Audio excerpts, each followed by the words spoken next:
छापा बांधो अशा काय करतं लगता माता उधर छापा बांधो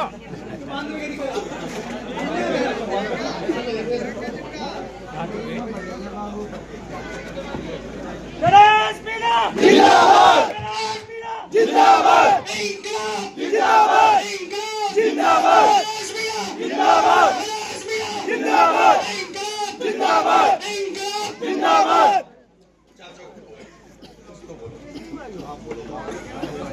भाइयों, कांग्रेस पार्टी को मैं उनको वोट देता हूँ, बहुत लंबा टाइम हो गया। बीजेपी वालों को भी दिया है। अब अपने साथ में नए चेहरे सामने आए हैं। नरेश भाई जी भाई साहब हैं, इनको तन मन धन लगा के जितावे और ज्यादा से ज्यादा वोट देवे। लो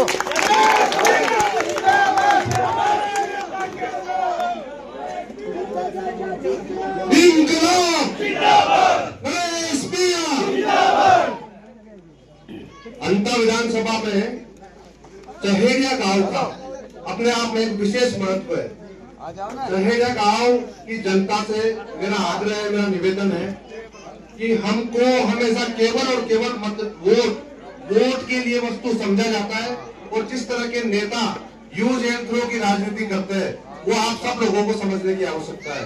नेता एक दिन आता है और उन्होंने पता है कि ये तो हमारे ब्लाइंड वोटर है, ये कहाँ जाएंगे, लेकिन शोषण भी सबसे ज्यादा हमारा ये होता है। एक दिन आता है, हाथ पे जोड़ता है, मीठी मीठी बातें करता है, वोट लेके चला जाता है, वो राजा बन के चल जाता है और जनता भिखारी बन के रह जाती है। हम पूरे 5 साल छोटे छोटे कामों के लिए परेशान होते हैं। आप सब लोगों को जागने की आवश्यकता है। पहली बार विकल्प के रूप में एक मजबूत चेहरा, मजबूत दमदार व्यक्ति तो हमारे बीच में आया है। अंता विधानसभा का भाग्य का चुनाव है, ये हमारे बच्चों के भविष्य का चुनाव है। हमने हमारे बच्चों को केवल मजदूर बनाने के लिए पैदा नहीं किया है कि वोट देते रहे और नेताओं के बच्चे तो हेलीकॉप्टर में घूमे और हमारे बच्चे यहाँ पे पत्थर फोड़ते रहे। आप सबको पता है कि हमारे चेरिया में, हमारे शोषण में, हमारे मऊ में किस तरह से इस मऊ की शोषण की छाती पर खंजर घोपा, यहाँ के अवैध खनन करके जमीन हमारी, गाँव हमारा, क्षेत्र हमारा, उसके बावजूद भी यहाँ से अवैध खनन करके धंधा किया इन नेताओं ने। तो उसके बाद भी अगर हम लोग जागेंगे नहीं तो फिर हम हमारे बच्चों के लिए सबसे बड़े गुनहगार हम लोग ही है। शहर गांव वालों से मेरा यही कहना है कि हमने सब लोगों को वोट दिए, हमेशा आगे बंद करके प्रमोद जैन भाई जैसे भ्रष्टाचारी व्यक्ति को वोट दिया, उसके भ्रष्टाचार में उसने पूरे राजस्थान में क्या नाम कमाया आप सबके सामने। पहली बार मौका आया है कि सब लोग गाँव वाले एकजुट होकर एक परिवर्तन की दिशा में आगे बढ़े। आपने 20 महीने पहले भी एक छोटा सा परिवर्तन करके दिखाया, जिसका परिणाम ये हुआ कि ये गाँव वाले बता देंगे कि आपकी कहीं न कहीं मदद हुई है। इसलिए इस चीज से बाहर निकले। इस बार तो हमारे पास तीसरे मोर्चे का एक विकल्प है। हमारे नरेश भाई मजबूती से आपके बीच में किस तरीके से हर लोगों के लिए संघर्ष करते हैं, आम आदमी के लिए संघर्ष करते हैं।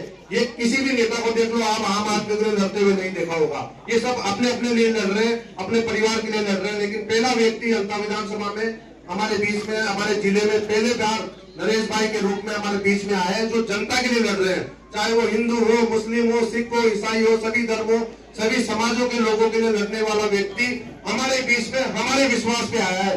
अगर आज हमने जागृति दिखाकर इनकी मदद नहीं की तो आने वाले 25 और 50 साल तक हम हमेशा इसी तरह से बदहाली में जीते रहेंगे। इसके लिए फिर जनता ही जिम्मेदार रहेगी। इसलिए संकल्प लो, कसम खाओ कि एक बार मजबूती से डट के शानदार तरीके से ऐसा समर्थन दो कि पूरे राजस्थान में ये पता रहे कि अंता के लोग भी जागे हुए हैं, सोई हुई जनता नहीं है, जनता जाग गई है।